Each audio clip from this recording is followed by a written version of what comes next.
Happy New Year 2010. This is your astrologer Neil D. Paris. Thanks for joining me for another crazy, action-packed astrological year ahead. What's going on? Well, this is the first blog of the year. These blogs will be video blogs, I guess, vlogs as they call them, will be weekly from now on.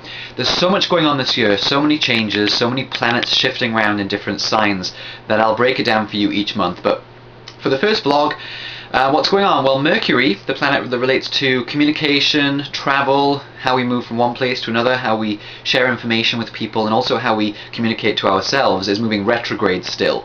So you might find that there's old dialogues, things unresolved from the past will come back. You might find that people you haven't talked to in a while resurface in your life. You might find that you come across old documents, old pieces of paper, old things that you lost. You might find that you can recover some of those things. Retrograde is a period. You can redo, recover, review, rewrite.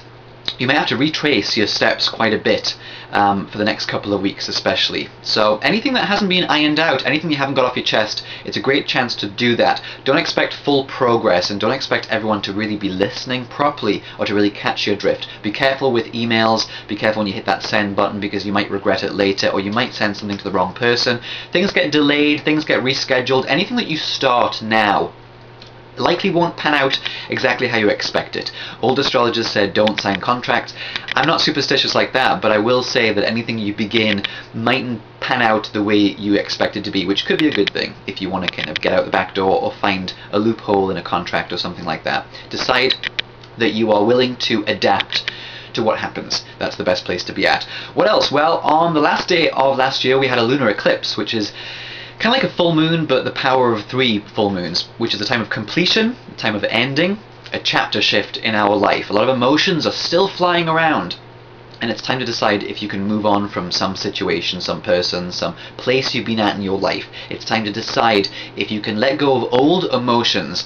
The eclipse fell in the sign of Cancer that relates to the past, perfect for the last day of last year, and that relates to our emotional foundation in life. So it's time to decide if you can offload all that old emotional junk, as it were, and not drag it into 2010. A lot of new things coming up ahead. Stay tuned on 1-2 Academy for classes that relate to each of the signs of the zodiac. I'm going to take you through a class over the phone, conference call class that will tell you what's going on for your sign for the whole of the year. So it's a really good thing to kind of check in with to get an idea of what's ahead for you this year, and so you can make the best changes for yourself. I'll do one for each of the signs, and also there's some eclipses, another eclipse coming up soon this month. Stay tuned for a class on that, and I might even put together a special Mercury retrograde class, and you'll always get a copy of your chart in the class, all the classes that I do, so you can find out and work out exactly what it means for you personally and specifically.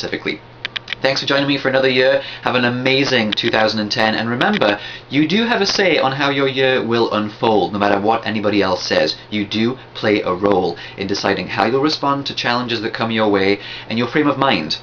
Keep yourself clear, decide what you want, and don't forget too that the real new year astrologically begins in spring with Aries the ram, when the sap's rising in the trees and we have a rebirth of sorts. So if you don't stick to your resolutions, don't worry, we're in the dead of winter, it's Capricorn season, it's time to set your goals, decide what you want, but don't worry so much about following through on them. Just have a plan, have a goal set for yourself, and we'll check in by spring and see where you're at with that. Thanks for sticking with me. I can't wait to share the rest of the year with you.